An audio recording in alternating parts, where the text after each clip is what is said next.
si JC Cosico. Yan na, nagkaputo ka na. Oh, grabe.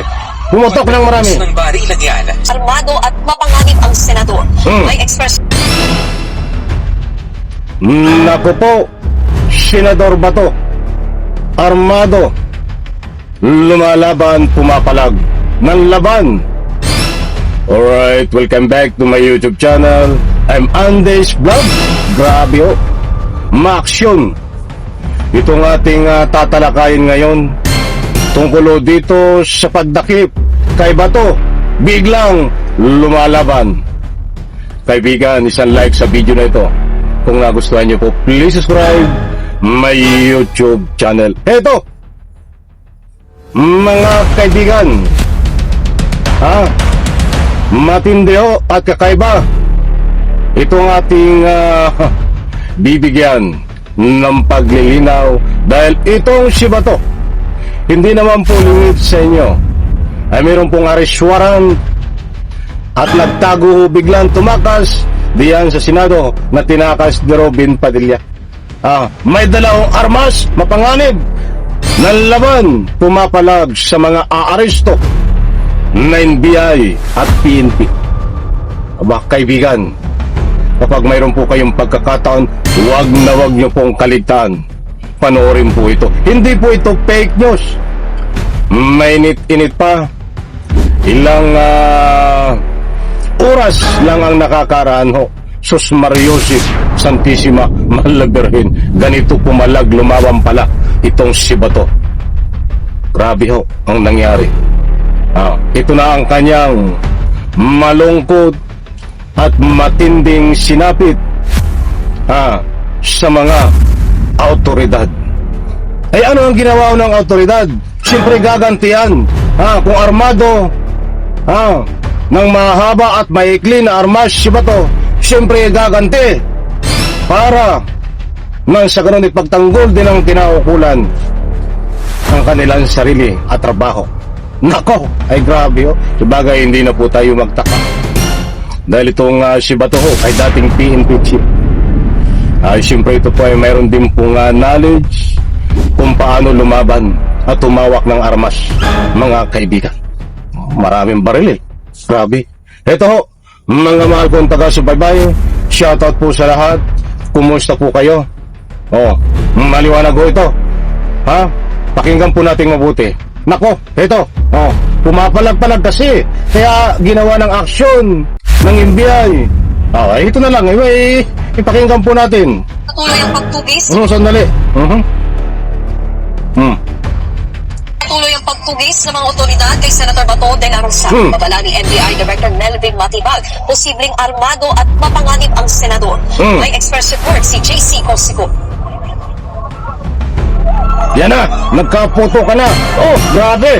Pumutok ng marami. Ng barilan yan sa Senado noong May 13 huling nakita si Senator Ronald Bato de la Rosa. Ngayon, ipinaaresto na siya ng Department of Justice matapos ibasura ng Korte Suprema ang hiling ng temporary restraining order laban sa arrest warrant ng International Criminal Court.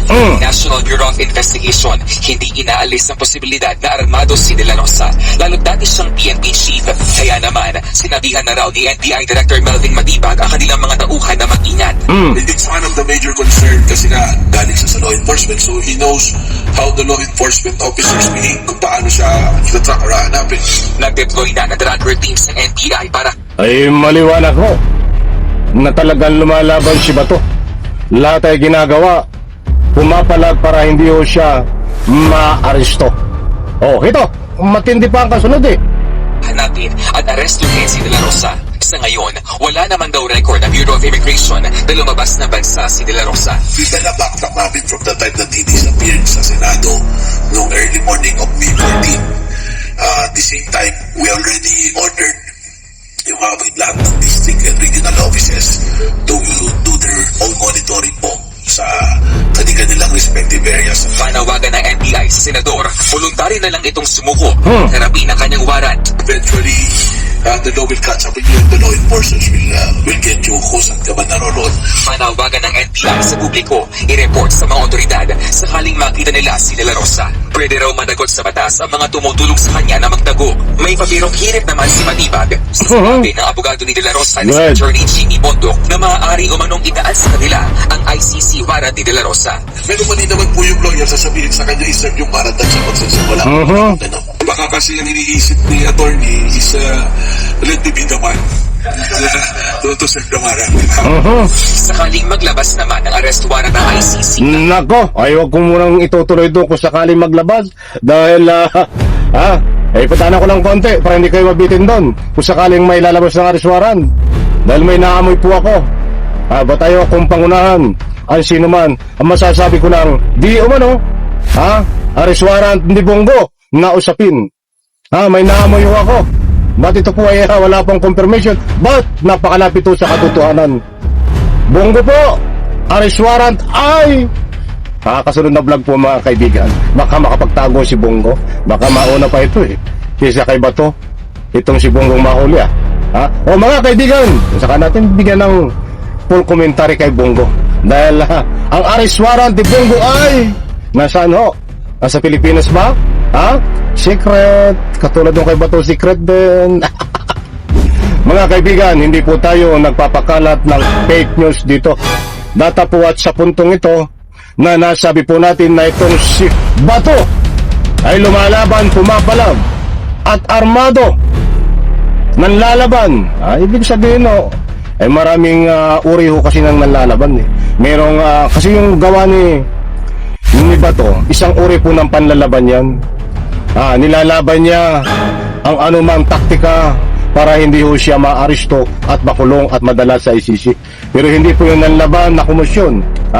But hindi po inaalis ng NBI na si Bato talaga ay lumaban ng aktwal kapag siniserve na ang arrest warrant mismo. Dahil siya po ay armado.